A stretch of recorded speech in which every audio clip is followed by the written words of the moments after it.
No Dia dos Pais, a Rede Globo coloca uma matéria em rede nacional de uma moça rompendo com seus pais. Hoje eu quero falar sobre os nossos relacionamentos com os nossos pais. Há casos em que nós devemos romper algum tipo de relacionamento que possuímos com os pais? Se sim, há um jeito de fazer isso? Curta, comente e se inscreva porque este vídeo é muito importante. Bora para mais um vídeo. Então tá lá, eu entro no Twitter e Larissa Manoela para tudo que é lado, uma enxurrada, um negócio assim assustador. Como que isso despertou a atenção das pessoas? Eu cheguei a ver algumas pessoas escrevendo assim, ó, o Brasil parou para ver a fala da Larissa Manoela. Por quê? Primeiro porque é uma pessoa famosa e fatos relacionados a essas pessoas costumam despertar a curiosidade do povo. Segundo, porque o fato tem a ver com todo mundo, porque todas as pessoas neste mundo, elas são filhas de alguém. Ou seja, o relacionamento com os pais é algo que mexe com todos, afinal,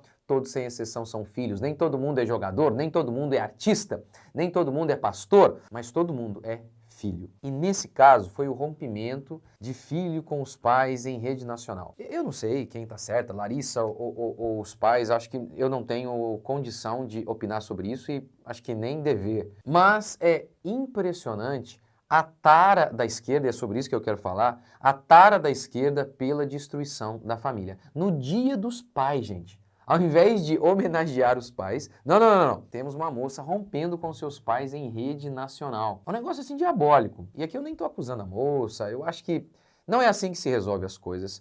Mas sei lá, talvez ela, pessoa tão pública, vazou algumas coisas e ela querendo justificar, querendo dar uma explicação. Então, enfim, eu acho que não é o melhor. Mas mesmo que a gente tenha certeza absoluta, olha, os pais são os culpados. Acho que não é o melhor a se fazer. Acho que não é o melhor a se fazer trazer um negócio em rede nacional, assim, uma coisa da família ali, que deve ser resolvida entre eles, e que eu acho que nem eu, nem você, nem ninguém deveria ficar dando pitaco nessa questão que é uma coisa de família, gente. A gente nem sabe das coisas, assim. O povo é impressionante como que são especialistas em tudo, né? Então, não é isso que deve estar em jogo aqui, e não é o que está em jogo aqui neste vídeo. A questão é a esquerda se apropriando sempre das coisas para destruir a família.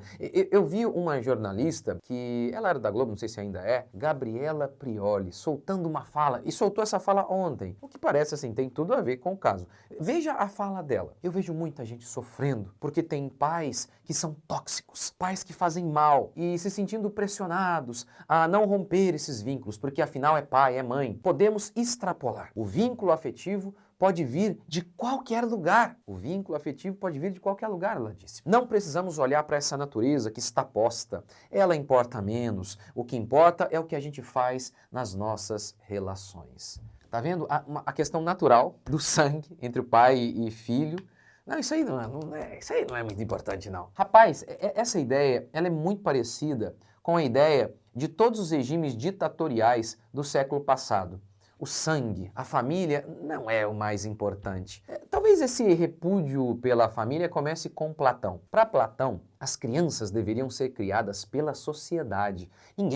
Você teria um filho e o seu filho seria criado por outras pessoas. E na realidade é basicamente o que está acontecendo hoje, né? Mas enfim, a sociedade seria organizada na ideia de Platão de acordo com a vocação de cada um. E um rei filósofo deveria comandar a cidade. Há um filme que narra um pouco essa ideia, chama Divergente. Na realidade são 3 filmes baseados aí, inspirados nessa ideia de Platão. Ali no filme, a sociedade é dividida por facções. De acordo com suas aptidões, você então fica em um determinado grupo. Existiam 4 facções, eu acho que é isso, né? 4, né? Facção da audácia, abnegação, franqueza e erudição. E o pessoal da erudição eram os inteligentes que comandavam a sociedade. Nessa sociedade havia um lema: a facção vem antes do sangue. Ou seja, a sociedade ela seria mais importante do que a família. Como no filme, aquilo foi uma desgraça total. Sabe por quê? Porque é a família que é a base da sociedade. A família é a coisa mais importante. Mas essa ideia de que o coletivo é mais importante do que essa coisa privada chamada família, essa ideia é uma ideia bem comunista. Hillary Clinton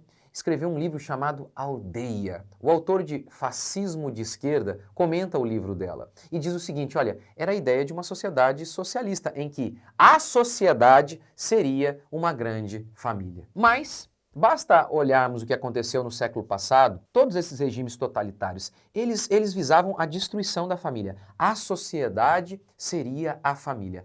No ideal comunista, a sociedade seria a grande família. Como disse ali a jornalista esquerdista da Rede Globo, ou ex-Rede Globo, não, o sangue não é tão importante assim, os laços não são tão importantes. Podemos arranjar afeto em qualquer outro lugar. É por isso que nesses dias é fundamental a gente se lembrar, o lar será sempre o melhor lugar para as crianças. A supervisão dos pais será sempre o melhor olhar para proteger os filhos. O cuidado e a liderança dos pais serão sempre a melhor coisa para os filhos. Quem melhor do que os pais para cuidar das crianças? Sejam elas famosas ou anônimas. Ah, mas tem pais que abusam. Eu sei que existem, eu sei. Agora, se até pais podem ir além do limite, imagine pessoas que não possuem nenhum parentesco, que não tem o sangue correndo ali. A jornalista disse, não é? O sangue não importa tanto assim. Não, não, não, não, não, não. Pergunte para crianças que foram abandonadas por seus pais e estão em algum abrigo para crianças órfãs. Pergunte. Eu me lembro aqui na minha igreja, havia um rapaz, já tinha 27 anos, alguma coisa assim. Foi criado por outras pessoas porque o pai o abandonou, ele nunca conheceu o pai. Mas ele ficou sabendo que o pai dele morava em alguma cidade aí, aqui do estado de São Paulo. Impressionante o desejo dele de saber, de ver, de olhar o pai. Ou seja, o que os comunistas, o que essa galera está querendo é antinatural. É antinatural. É uma ideia antinatural. A ideia de que a família não é algo tão importante, de que, por mais problemática que seja, a gente pode romper com ela facilmente. Isso é antinatural. Eu estou para ver alguém feliz que não é resolvido com os seus pais, ainda que os seus pais sejam terríveis. Agora, eu reconheço, a família não anda bem das pernas, mas se a família está ruim, lá fora está ainda pior. Pois a família, ela possui algo que você dificilmente encontra em qualquer lugar. Na família, você é amado simplesmente por existir. Por exemplo, como se escolhe alguém para entrar em uma empresa? Pelas suas habilidades, pelo que você tem a oferecer. Como que um bebê entra na família? Ele simplesmente é aceito por aquilo que ele é. Um bebê é quase que uma espécie de fim em si mesmo. Ele não oferece nada para a família, mas simplesmente por existir, ele traz alegria à família. Agora, existem pais terríveis? Com certeza. Com certeza. Principalmente os pais esquerdistas que pregam o assassinato de seus próprios filhos, ou seja, eles defendem que os seus filhos nem venham a existir. E além disso, existem também pais que, mesmo com as melhores das intenções, trazem sofrimento aos seus filhos. Eu me lembro do meu dentista, ele dizia o seguinte, o pai dele acreditava que comer uma fruta antes de jantar fazia bem para os dentes. E ele disse, olha, e por conta disso os meus dentes hoje não são bons. Então, até com boa intenção, muitas vezes os pais podem trazer mesmo sofrimento aos seus filhos. Mas eu não acredito que você terá uma vida feliz se você não tiver uma atitude correta em relação aos seus pais. Ainda que o seu pai seja um traste. Eu, como pastor, já aconselhei muita gente com problema com os pais. Eu acho que os pais hoje estão errando mais do que o normal. Os meus alunos do meu curso Criação de Filhos, eles costumam dizer o seguinte, pastor, meu Deus, como que eu possuía ideias erradas, mundanas na minha cabeça? Como que eu estava errado? E muitas vezes são crentes piedosos que dizem isso. Isso porque um monte de ideias, principalmente oriundas da psicologia, entraram na igreja e esses pais realmente acreditam que essas ideias são ideias cristãs. Então, os pais hoje têm cometido muitos erros, sim. Eu já lidei com muitos pais terríveis, sim. Já aconselhei filhos com esse tipo de dificuldade. Já aconselhei, por exemplo, filhos que tiveram pais que roubaram, pais que os roubaram mesmo. É terrível, terrível isso. E eu já precisei dizer, olha, você vai ter que ficar longe desse pai. Eu já lidei com filhos que reclamavam que seus pais estavam maltratando as suas esposas. E aí eu falei, olha, você não pode aceitar um negócio desse. Você vai acabar com o seu casamento. E aí o filho teve que ir lá de maneira respeitosa, mas dizer, olha, pai, se o senhor continuar tratando a minha esposa, eu sou uma só carne com ela. Dessa maneira, eu não vou mais poder voltar aqui. Eu já vi muitos pais atrapalhando a educação dos netos.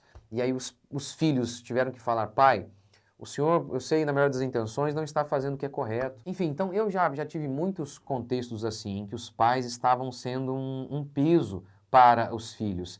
E os filhos, em alguns casos, tiveram que tomar algumas decisões drásticas. Alguns do tipo, pai, se o senhor continuar fazendo isso, isso está atrapalhando meu casamento, meus filhos, eu não vou poder voltar aqui. Mas quando esses filhos tiveram que fazer isso, eu sempre os incentivei a fazer assim, ó, de uma maneira honrosa, porque é mandamento, honre os seus pais. Ah, mas os meus pais não fizeram nada por mim. Como não? Como não? Seu pai lhe deu a vida.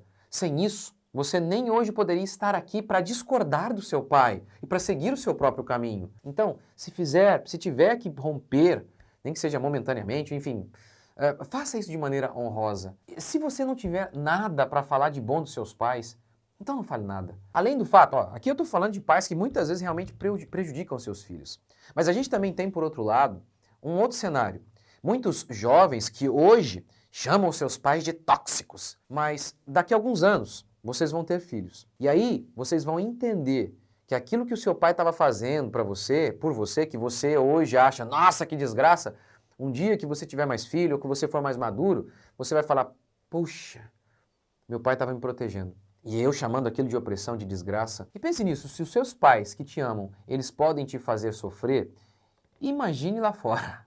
Imagine lá fora. É impressionante, né? Diante desse cenário, aí os esquerdistas, eu vi esquerdista falando assim, tá vendo? Nós devemos fazer leis, o Estado deve fazer leis para proteger as crianças de seus pais. Assim, como se aqueles burocratas lá de Brasília estivessem mais preocupados com as crianças do que a maioria dos pais estão. Ô meu amigo, se os pais estão ruins, pode saber, os políticos lá estão ainda piores. Os pais são a melhor encarnação de Deus nas nossas vidas. Eles nos dão vida, amor, proteção e cuidado. Mas e quando eles não nos dão nada disso? Ainda assim, eles nos deram uma coisa que tem tudo a ver com Deus: vida. Portanto, honre-os. Se não puder falar nada de bom de seus pais, então não fale nada. Siga sua vida, honre-os.